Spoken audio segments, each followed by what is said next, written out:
So, hi guys. Ito tayo sa sessions natin. Meron tayong mga, ano ba to, trying hard podcast.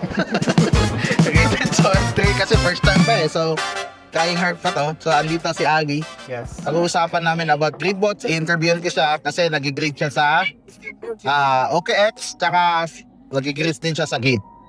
So, Agi, ano ba yung mga, first question pa nga is, what is grade? Yung grade is siya, imaginein mo meron siyang higher na price and lower na price.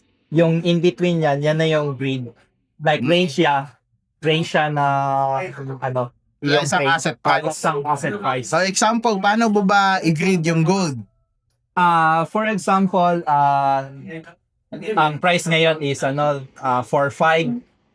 Then, nakita mo, yung last time nag-move si gold kay mga 4.9 nag-move niya, for example. Then, yung drawdown niya, yung sa baba, is 3.6.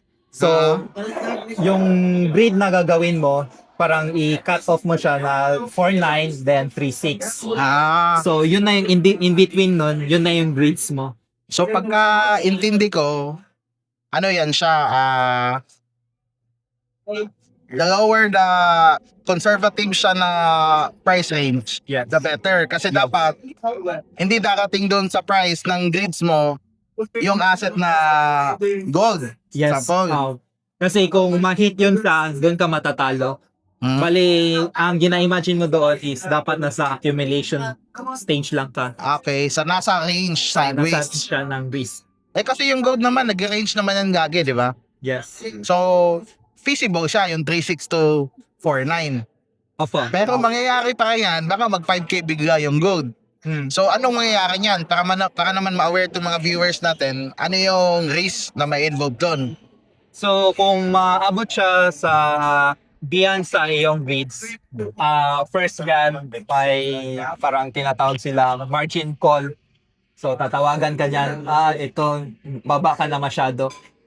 The one way we can mitigate that is to hedge. So, dalawang side ka ng trade. So, Okay. yung isa Interesting. long ka, yung isa short ka. So, ang move nun, yung isa naga-negative, yung isa naga-positive. Pag balance nun, yun na yung yung hindi siya masyadong masakit sa sa balance sheet mo. Okay. So, example, yung kung may equity ka na long na 100 USD na grade, tapos may short ka rin na 100 USD, yun yung hedge, di ba? Yes po. Okay. So, pwede pa gagawin yun, no? Gawin mo naman, sino nagturo nun? Siyempre po si Kuya George. Tinuro ka din sa amin sa bro, sa exchange, mga ano. So, basically, maganda pa yung grade to summarize kung nag-range yung isang asset. Yes. So, hindi siya pwede sa meme coins kasi sumasabog yan siya to all the way eh. Sumasabot yan. Tapos Isang di mali na mo sumubugek. lang, liquidated ka. So, out na natin yung meme coin. So, yung suggested is, for me, siguro, no, maganda din yung Forex pairs i-explore. Yung mga Euro tsaka JPY. Yes. Kasi God of range yan sila eh. Nag-range yan ng nag-range yan talaga yan. Wala yung ginagawa. Kasi hindi naman pwede mag-overlap yung currency ng isang bansa. Tsaka di rin pwede mag-overgo. Kasi lang sa Pinas. So, kahit sa Pilipinas, range pa rin yan. Rich pa rin. Pero masakit yung drawdown. 63, 62 na yung dollar ngayon na mag-cash in ka. At yung maganda pa sa grades, meron siyang grade profit. So, nag-buy and sell yan siya. So, yung hedge mo na 100 and 100, na long and short,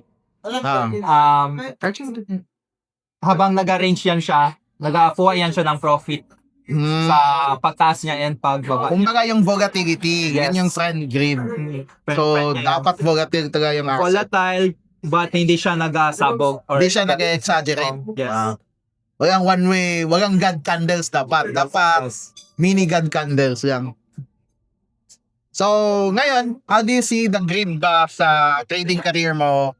How do you see it ba? Do you see it like gagamitin mo ba siya for a long term or for short term lang? Ano yung mga view mo as a trader, as an investor? So far, ang grades na ginagamit ko is for short term. Short term and medium. Ang thinking ko noon kasi, meron man tayong mga cycles sa market talaga. Then, tinatignan ko yung macroeconomic trends sa market. Then, 60 days, 90 days, kung saan siya papunta. Then, doon na ako mag-set ng rates. Pero kung long term naman, it's better to hold. Yes. Hold spot. Hold. Yes, spot. Okay. Pati it's less stressful. Another conversation yung spot gold kasi Yes. alam mo naman, naabot na naman tayo sa Go Nestorya. Matagal na naman yung matapos. Para naman pa-power eh. So, I think, useful talaga yung grid as long as marunong ka magbasa ng price, behavior, tsaka price range ng isang asset. Yes. Pag hindi, wag na lang, spot na lang muna, gago na sa Pag ano lang, bali ito, hindi to sa beginners talaga. Medyo yung sa mga intermediate na pwede siya. Etong grid, ano to automation to, wala kang gagawin. Hindi pag-set no, diretso na yun. Diba? Yes. So, yung mga ano dyan guys, yung mga pagod na mag-manual, pwede, punta kayo sa meets. Gaya nito, nasa coffee house kami. Yellow House Coffee Shop. No? Kukoffee kami dito. Tsaka pinag-uusapan namin yung mga trends ng Web3, tsaka TradFi. No? So, I think, ano bang message mo si Sir Ali sa mga gusto mag-trade sa Web3? Kasi nasa Web3 industry ka mainly. Or hindi, pwede rin sa Forex ka rin eh. Kasi gold naman yung ginigrade mo eh. Di ba? Nag-invest ka rin ng gold. So, anong message mo sa kanila as advice for them, lalo na sa mga newbies? I would advise na dapat marunong kayo magbasa talaga ng charts. Okay. And yung sentiment sa market kasi that would determine the price actually on most of the things. Maliban na lang kung may market manipulation, that's another topic na naman. So gold, malakas ganyan. Malakas yan. Pero so far, kailangan mo marunong ka talaga magbasa niyan para yung grades na gagawin mo is accurate. Okay. And so far in my bot grade structure, I only spend around 1 to 2 hours on it. Yan nga eh. Tapos i-chop mo na lang. Check na lang siya. And that's one time setup. So, hindi na ako babalik doon. Maliban na lang kung may mga change sa market talaga na adjust na lang. overwhelming talaga. Oo. Ako, naka-hedge ka naman sa gold spot eh. So, naka-hedge. magkamali ka doon sa grade, babayaran niya pa rin yun. Basta wag na bumagsak yung gold ng todo. Doon ka mag-hedge.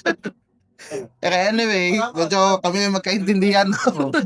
Pero magkukuha niyo yun guys, paano rin namin ginagawa. We protect ourselves from risk. Para balance lang, hindi masyadong masakit if ever mangyari yung mga ayaw natin mangyari. So, thank you Sir Ali for sharing us the insights. Abangan niyo Sir Ali, andyan sa meets, willing siya magturo sa inyo pag pumupunta kayo. So, yun yan. See you sa next naman namin na Trying Hard podcast about FX and Web3. So, thank you guys. Thank you. Thank you.